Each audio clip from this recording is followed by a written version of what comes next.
Hey, what's up guys? It's Brittany from the Anchor Kitchen, and today I want to make my favorite appetizer to bring, especially for a party. It's so impressive looking. It's a big tart looking thing. It's topped with sun-dried tomatoes. There's a goat cheese, cream cheese middle layer, and olive tapenade on the bottom. Now if you're not into olives, that's cool.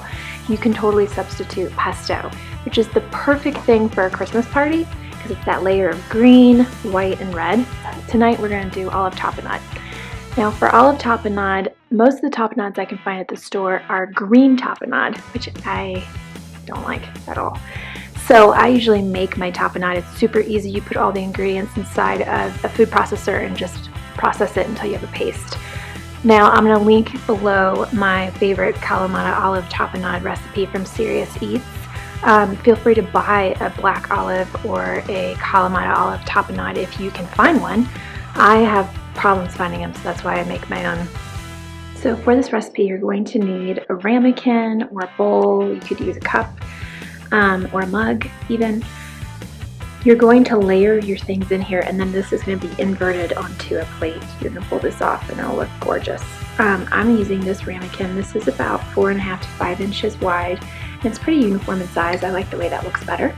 You could certainly use a bowl. I've used one in the past. Just know that when you invert it, the smaller part of the bowl will be the top and it'll be a little bit wider on the bottom. So you might want to put a thicker layer of tomatoes up there.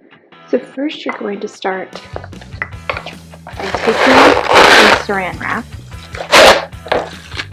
and you're going to put it in here. This way, all of your filling will come out at the end. We're going to layer first the thing we want on the top first, which would be our sun-dried tomatoes. These are drained and chopped, and I'm going to use about half a cup. And you're just going to press it down. Sometimes it's easier with your hands. I just want to make it doesn't have to be perfect. It's kind of a uniform layer. Now the second layer, my recipe on the website calls for 4 ounces of goat cheese mixed with 4 ounces of cream cheese. And you can definitely do that. You can also use some of those herbed cheese dips that you can get near the cheese aisle. And that's what I'm doing today just because I feel like being easy. So I'm going to use about half a cup of the cheese mixture. And again, we're just going to pat it down on top of those tomatoes.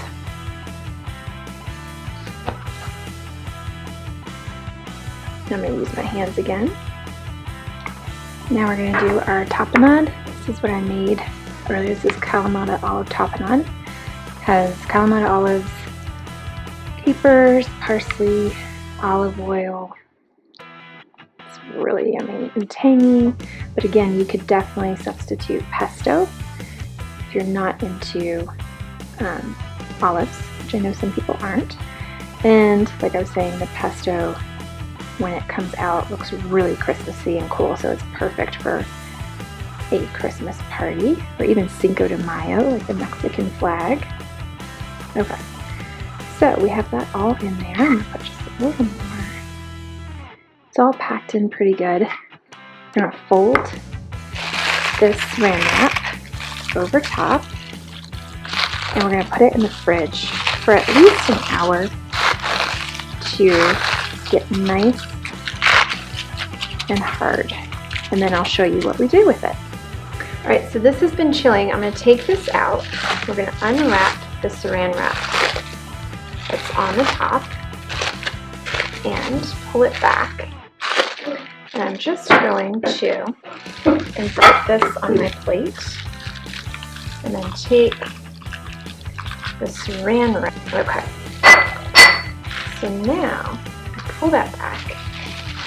Put some basil. Will's helping. That's funny. And now I'm going to surround it with these red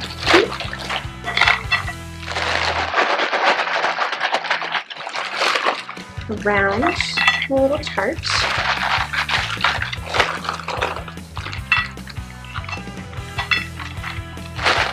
And like I was saying, if you do pesto at the bottom, it's perfect. It would be green and white and red, perfect for Christmas. So here is my tart. Does that look nice? Perfect thing to take to serve. And it will impress so many people. I hope you enjoy.